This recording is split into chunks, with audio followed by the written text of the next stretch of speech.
With the Niners, where I came from, we had Brock Purdy. Most of my scouting during the fall, I wasn't looking hard at the top quarterbacks of the draft. Probably in retrospect, I should have. I didn't get a chance to see Jayden in person. The first time that I really started watching him very closely was when I got here into Washington, and I just turned on the first game of their season, and they lost. It was Florida State. But the way he played in that game, some of the throws that he made, the decisions that he made, just the way he went through his reads and the way he layered some throws was like, holy cow. Because I had seen him at Arizona State. Brandon Ayuk talked about him a lot in San Francisco. They're best buds and always spoke about him, but I really never watched him like that. From there, it just kept going and going. It was just every game you watch, you're like, he is really, really good. Early on, you get all your background from the scouts. The same thing kept coming up, how competitive he was, what a great leader he was, what a great teammate he was, to a point where it was so consistent. And it's like, all right, this is real. He's not very outspoken, but the way he is a real and true leader and his work ethic and bringing other guys along, we felt really, really good, if not better, about Jayden the man as the ball player. That's what made us really excited and very confident that we would have a guy at number 2.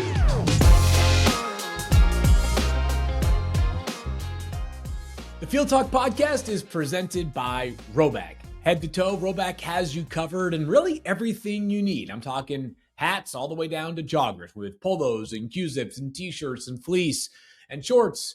And really, I feel like every day there's a new product available over at Roback.com. That's RHOBACK. And if you want to get 20% off your first order, enter my name, Field, at checkout. That's FIELD for 20% off your first order over at Roback, the best fit and the best feel. Adam Peters has quickly become one of the most beloved sports figures in all of Washington, D.C. The Commanders GM was the architect of the team that had one of the greatest single-season turnarounds in the history of the NFL, from drafting number 2 overall to less than a year later playing in the NFC Championship game. But how did Adam Peters get to the spot that he is in right now? It started in New England with some twists and turns along the way. And on today's Field Talk podcast, we're going to talk to Adam Peters about his journey and being around some of the greatest to either play, coach, or scout in the game, and hearing a little bit about what he learned to help shape his career to the point that it is at today. We're joined now by Commanders GM Adam Peters. And AP, you've had quite a ride as the GM of this franchise. A little over a year ago, you were hired. But at what point in your life did you have an idea that maybe you wanted to go into the world of scouting with the hopes of one day becoming what you are right now? Yeah, I think once I figured out that I wasn't as good at football as I thought I was, when I got to UCLA and all these guys are a lot better than me, and realizing that wasn't the career that I was going to have, I had to really decide, okay, what am I going to do? And I had no idea. I don't know, people go into college thinking they're going to do this or do that or whatever. I just went to college, and I just, after, kind of understanding, all right, this isn't what I'm going to be doing for a living as in playing, I knew I wanted to be in football somehow, some way. So, as that kind of transpired, I was like, how can I do that? And so I asked a few people at UCLA, okay, how do I stay and what can I do? Can I coach? I didn't even really know about scouting then either. And I met a guy who was our DFO, Randy Taylor, who I'm good friends with today. And he offered me a job after I finished playing just to kind of just do recruiting stuff. So I was like entering questionnaires and watching old tapes and just kind of getting stuff organized for him. So that's when I really started enjoying watching and evaluating guys. I still didn't know that about scouting or anything that well yet. And I was still kind of thinking about coaching at the time, and but ended up going down that path, and that's where it started.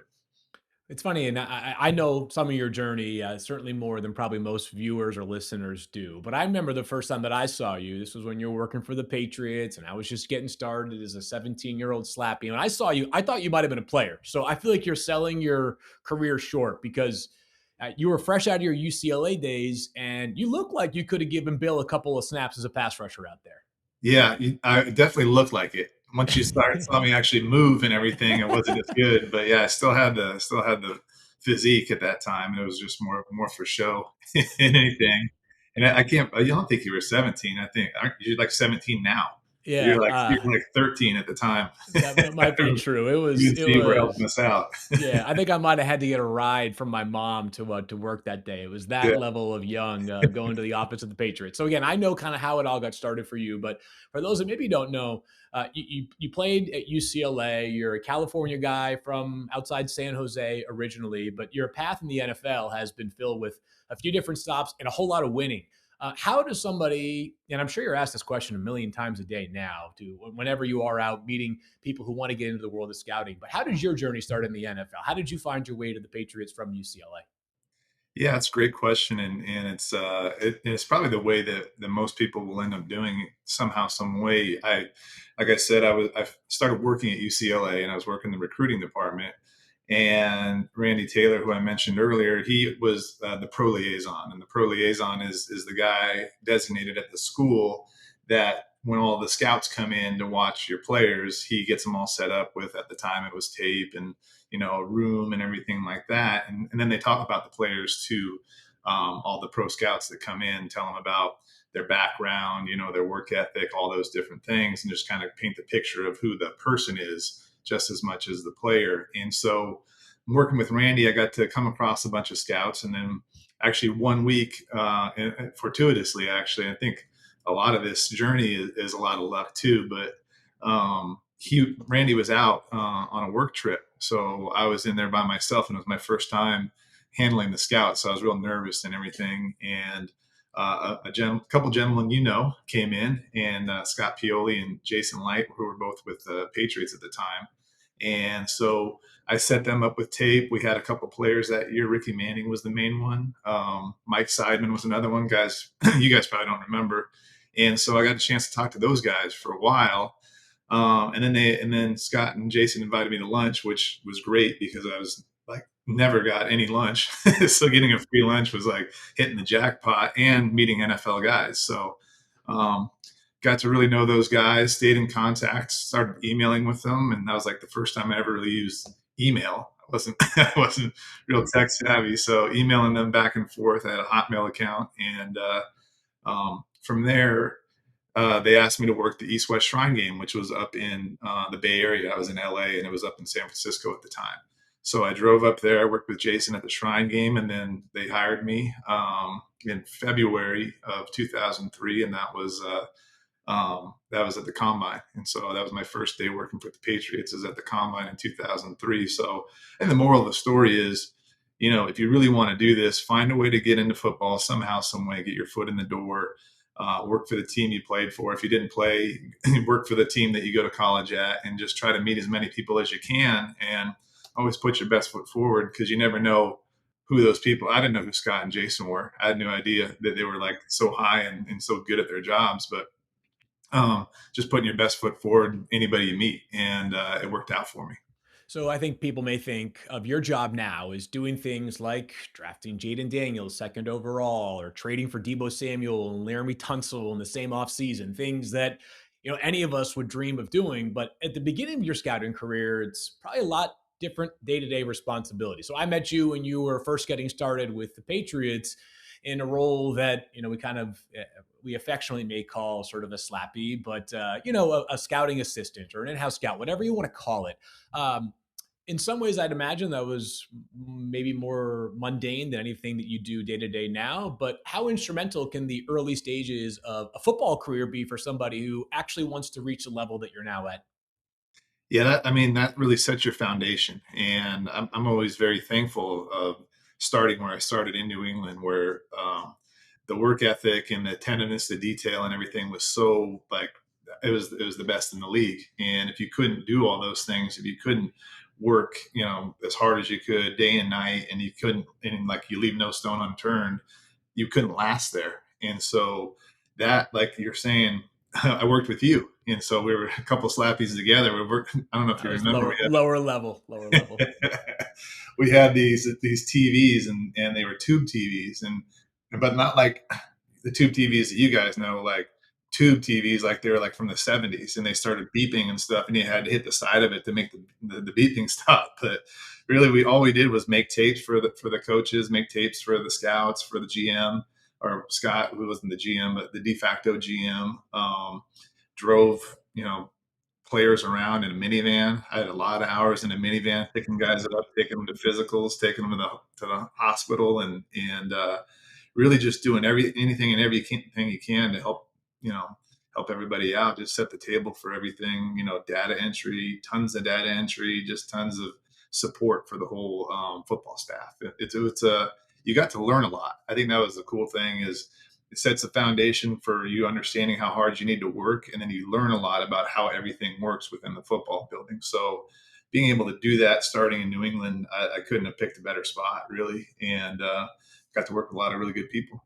I remember not long after I started working in Kansas City, one of my parents called me and said, like, you meet anybody outside of the organization? I said, yeah, I've gotten pretty close with the bellman at the hotel where we pick up players, and then like the nurse practitioner at the doctor's office where we drop them off for their physical, because that was a lot of my day to day as well. A lot of time in the car, that's for sure. Did you you now evaluate people daily? This is the foundational part of your job, despite a lot of other responsibilities as well.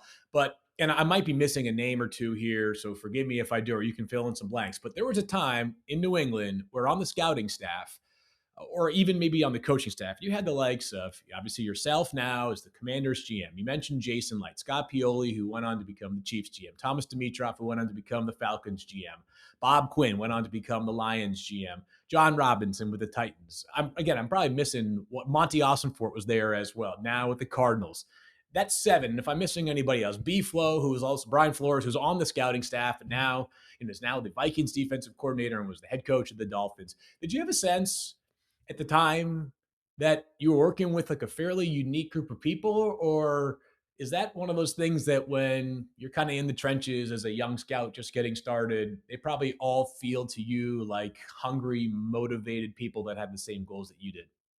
Yeah, obviously it's hard to predict that. We forgot Nick Casario. I think that Nick, was of course, last yeah. Yep. name. Yep. Pretty impressive group, but you're around a lot of people that are really, really smart and really hardworking and really talented. So, I don't know that you realize that until you go somewhere else. But I could see really early all these guys were really good, and obviously with the success we had, which is a big factor in moving up in this business, is when you have success, other teams will want you, and you'll move up internally. Seeing guys go off and do well on their next steps. It was really interesting to see like, oh gosh, this is a kind of a logjam here. And that's one of the reasons why I eventually ended up leaving New England, just because there were so many great people and they were all ahead of me. I needed to find a place to grow in my own mind. And that was a decision I made when I was like 26. So it's a hard decision to make. And who knows if you're right, it could have been the worst decision I ever made. It ended up not being, but to see all those people there and to see how many good people there were, you're like, gosh, this is, not only like impressive, but almost like, all right, where do I fit into all of this? And that's, and that's kind of why I ended up going to Denver. One of the reasons I also went because Matt Russell was there too. As you know, Matt, he had me come there, which was nice. But yeah, it was. I mean, it's a like the things that Bill and Scott did in terms of setting the culture there. But I think one of the greatest things they did was identifying talent within their staffs, and there's a lot of really talented people that came out of there. Does it make? I mean, I can't imagine much of what you do is easy in your job right now. But does it make like making a like picking up the phone to like ask about a trade a little bit easier when it's somebody that you've known for 20 plus years and worked with at an entry level back in the day? It is a lot easier actually because you have a trust level. And yeah, Nick, I lived with Nick when I first got Oh there. wow, really? Yeah. Yeah, that's a great story too. Nick's an incredible person, and I met him within like 5 minutes of being at the combine. When I got there, my first combine, he said, "Where are you living?" And like this is like after he says, "I'm Nick Casario." He goes, "Where are you living?" And I'm like, "I don't know." Like, come live with me. I was like, all right. And so I lived in his apartment, which actually used to be Jason Light's apartment. And I think he just took it over. So I lived with Nick for a year and got to know him. And it was like, I always joke, it was like the odd couple because I was just like 23-year-old, like kid coming out of UCLA, just having fun. And then he's like the most like hardest working, like straight arrow, like just like detailed, like computer almost, and So we were it was like oil and water in terms of roommates, but we ended up becoming really good friends, and I have a ton of respect for him. And so I know that I can trust him, and we can have these conversations. And coming from New England, one of the big things is you don't let stuff out of the building. And I know that if I can have those conversations with Nick, they're going to stay between myself and him. And so being able to walk through that and have trust and understand, okay, if you don't come to an agreement right away, you can still work through it with someone. It makes it a lot easier. I actually have the trades that I've made, and we made them with John Lynch when we traded for Debo, who was obviously a really close friend of mine too. So that makes those things a lot easier.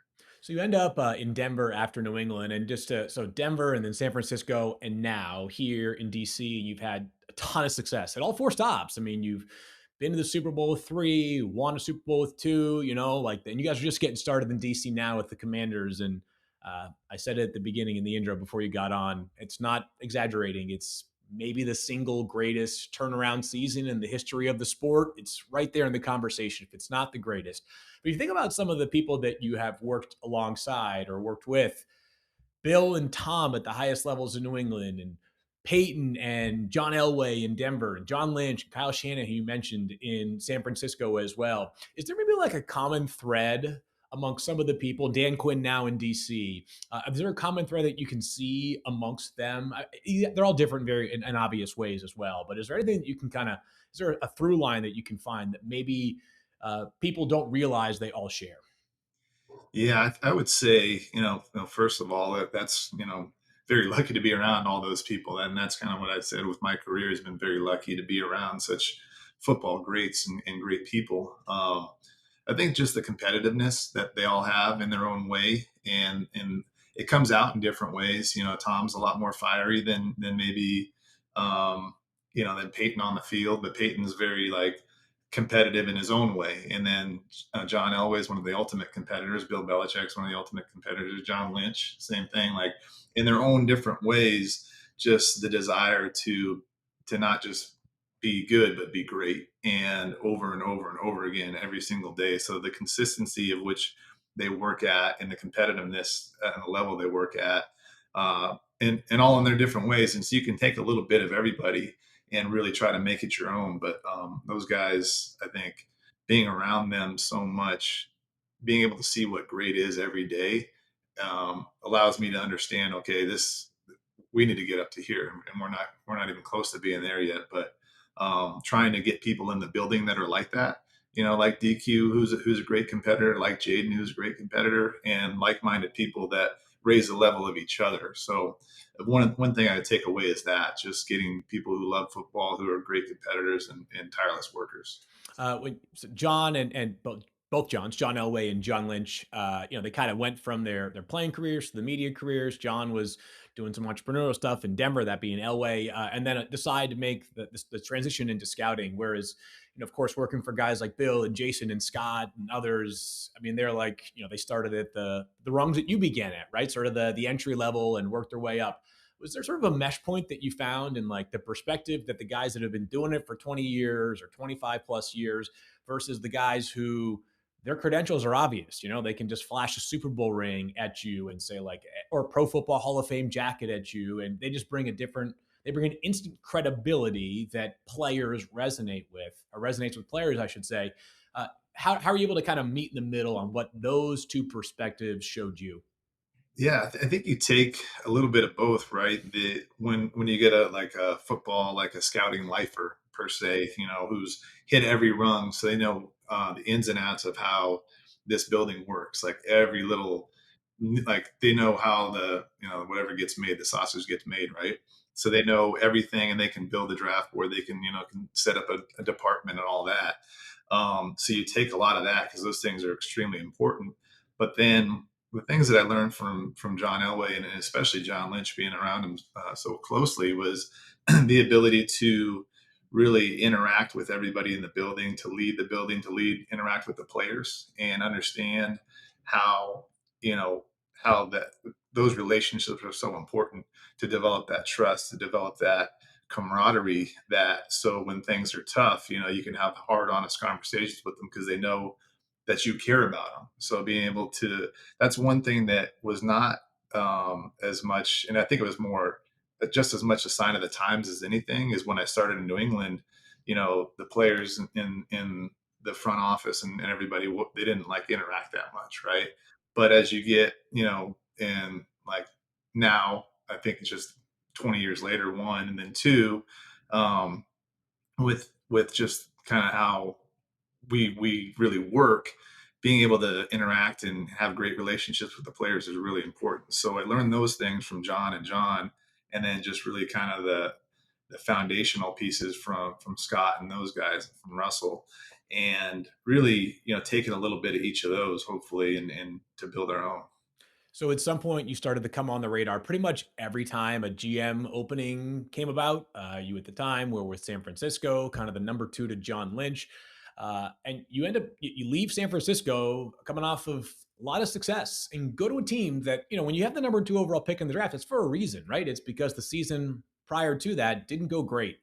At what point did you kind of know that now was the time to make the jump? And was there something specifically about the Commanders' opportunity that made you feel a little bit different than you may have felt when a team pursues you to either interview for or even take their GM job? Yeah, I think really, not so much the other teams that I didn't or did or didn't get, but what was really enticing about the Commanders was the new ownership, right? With Josh Harris and his group, um, understanding what they were about, understanding that they really wanted to create something new and build something here that hadn't been here before, and being able to have those resources and that support is a big deal. I really, I love this game for a long time. I love the history of this game. So, being a part of a franchise with the history that we have here, and just being around for so long and having so many great players, and being in our nation's capital in the NFC East, that's a big deal to me. And so being able to compete at the highest level, I think is really, really, was a really big draw. And then obviously the situation, which, coming in, we had a lot of cap room. We had the second pick of the draft. We had a lot of draft picks. Those were all great, and kind of icing on the cake. But I think the first things are the ownership and the club. And so having those things together, were really big draws for myself and our family. You've alluded to this already, but I think it's worth reminding people. There's the player evaluation. There's also the person evaluation when you're looking at draft prospects. But at some point last year, I'm guessing you said to yourself, as far as the player is concerned, Jayden Daniels is the kind of guy that I'd love to have at pick number two. Obviously, there was one team picking in front of you. You didn't know it was a certainty, but you didn't have to work through too many scenarios. Before we get to the person part of it, was it a play, a game? Was it just the continuous film evaluation of the Heisman winning season last year? Was there kind of that moment where you said to yourself, all right, this is the guy? Yeah, I've said this before, but with the Niners, where I came from, we had Brock Purdy. So most of my scouting during the fall, I wasn't looking hard at the top quarterbacks of the draft. Probably in retrospect, I should have, But so I didn't get a chance to see Jayden in person. But the first time that I really started watching him like very closely was when I got here into Washington. And it wasn't one play, it was just the first game I turned on. And I just turned on the first game of their season, and they lost. It was Florida State. But the way he played in that game, some of the throws that he made, the decisions that he made, just the way he went through his reads, and the way he layered some throws, was like, holy cow, he is, because I had seen him at Arizona State. Brandon Ayuk talked about him a lot in San Francisco. They're best buds, and always spoke about him. But I really never watched him like that and realized how good he really was. And then just from there, it just kept going and going. It was just every game you watch, you're like, oh my gosh, he is really, really good. And then, so that's the player evaluation. That was pretty easy, like you said. I mean, I think everybody knew Caleb was going one, so we knew pretty quickly that Jayden was going to be our guy too.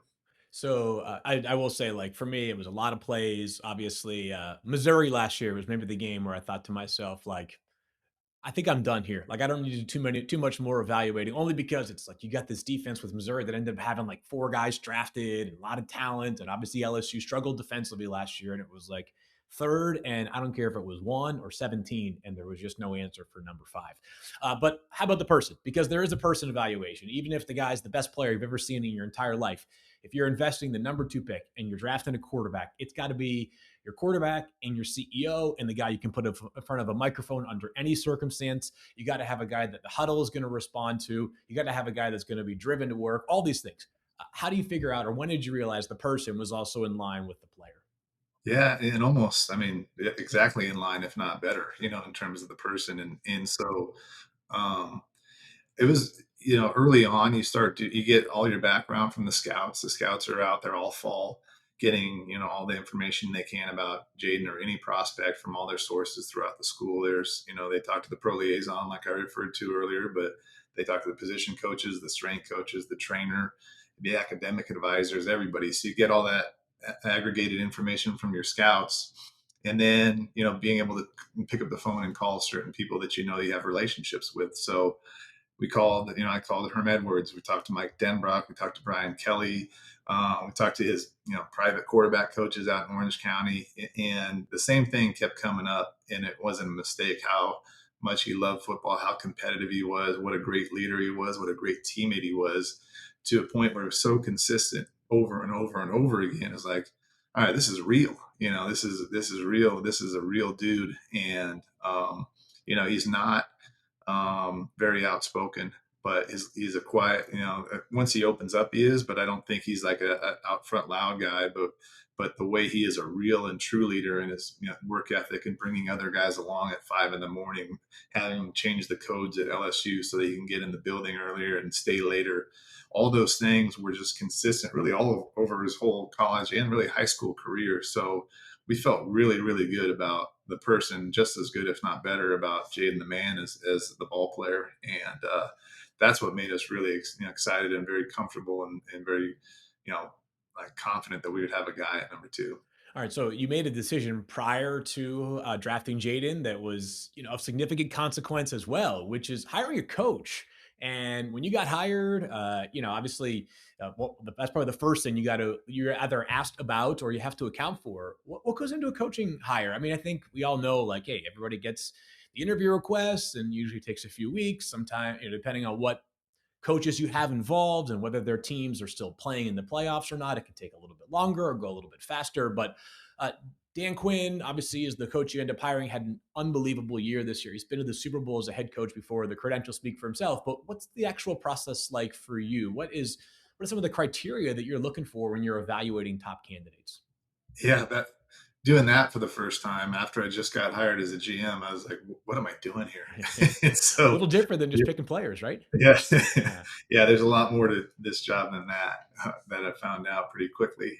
One was, hiring a great leader, hiring a great leader of your football team, a great person who's also a great coach, obviously. But so, being my first time, I just really wanted to be very thorough with the process, and so we cast a wide net and had a lot of candidates that were all really good candidates. But I think the thing that one of the many things that stuck out with DQ is just his preparation, his readiness for this role. One, already having done it, but understanding not only what he did well, but really focusing on what he didn't do well, and making sure those things didn't happen again. So he had an incredible presentation. Everybody. I was fortunate to be working with Kyle Shanahan for a number of reasons, but also because he coached under DQ in Atlanta, and so, and a lot of people on our staff in San Francisco had coached with him too. So I had not really known DQ, but known of him, and the type of person that he is, and he's everything you hear and more in terms of just being a great human being and a great coach. So knowing that, understanding what he's accomplished, how good he is, how much players love playing for him, how much coaches love coaching for him, and then getting to know him through that interview process, and his work ethic and his commitment to not making the same mistakes and being as great as he can, and understanding what he needs to do that was extremely impressive. So we clicked and we saw things the same way. He's got incredible leadership, incredible motivation. He connects with players really, really well, and he develops players and he develops coaches really, really well. And I think all those things make a great head coach. And so we were thrilled to get him. And he, the way he was able to bring this team together so quickly, and we've got players from everywhere. We had very few guys that were still here that we brought back that were free agents, and then brought free agents from everywhere. And the way the team was able to get so close so quickly, that was all due to DQ and his leadership. So, really awesome in partnering with him for the last year. Yeah, I don't know if chemistry is quantifiable or not, but you guys certainly had a lot of it last year. It was really fun to watch. And that goes forward as well. I'll wrap things up here thinking about your football journey from playing football in the Santa Clara area growing up and now as the GM of the Commanders. What might be sort of a lesson that you learned along the way that you've taken with you at every stop? And that if somebody out there is watching or listening right now, wants to be in football or wants to go be a lawyer or whatever it might be useful wisdom to share. Yeah, I think yeah, there's so many different things that you learn over the years, but you take something, every step of the way. But I think, you know, being really detail oriented, going the extra step, going the extra mile, coming out of your comfort zone to introduce yourself to people, and to really always, treat people well, no matter who they are, whether they're above you or below you, because you never know. Those are the things that ultimately make you who you are. And so just being a great person at every stop, whether you're at the grocery store, or you're in an interview, right? And trying to be good to everybody. But just being selfless, being genuine, and just being yourself. I think those are all things that'll take you a long way. And then when you have those opportunities to really, do something, or like, if you have an opportunity to get a job, give it your all, and never have any regrets after that. And so I've been really, really fortunate to be around a lot of really good people, and the ball bounced my way a lot. And a lot of that is why I'm here today. But I think being prepared and being ready to be in those, situations helped me a lot. And, being able to develop the relationship that we have, for what, I don't know how many years, 20 plus years with you, which In is us a weird little because bit. you're still only 17, but that We're worked out. defying numbers here. Yeah. But I think all those things in one, it's hard to single out one, but just being a great person to everybody you come across is probably the easiest lesson I can give. Well, it's been really fun to watch the journey. It's been a lot of success, and I know that even more is coming your way. And I'm deeply grateful for our friendship, but also for you joining us here today. So thanks for making some time. I know you're busy as heck. I'm gonna let you get back to draft prep now. Well, likewise, bud. I feel the same way about you. Nice to meet you guys, and thanks for having me on. It's awesome to hear from Adam Peters, who I'm a big fan of, not just personally, but also seeing how he has built this roster in DC. It's clear that some of the factors and the traits that he values in humans have made such a big mark on the franchise in just a short period of time. And I love seeing somebody who was good to me when I was just a pipsqueak running around the Patriots office continue to be as loyal and thoughtful to me as he is some 20 years later. We hope that you enjoyed today's Field Talk podcast. And if you're listening to it on the podcast version, wherever you get your podcast, be sure to hit that subscribe button, leave us a rating, a review, you name it. It's always very much appreciated. If you're watching on YouTube, you can also hit that subscribe button, drop a comment, you name it. Again, all feedback helps us and goes a long way. And one last thanks to Roback for making today's show and every episode of the Field Talk podcast happen. It is roback.com, RHOBACK.com, and enter my name, Field, for 20% off your first order. They've got head to toe gear, and I promise you, it's the stuff that I live in. It is very comfortable. It is exactly what you are looking for, regardless of what season it is. Until next time, we'll talk to you all again soon.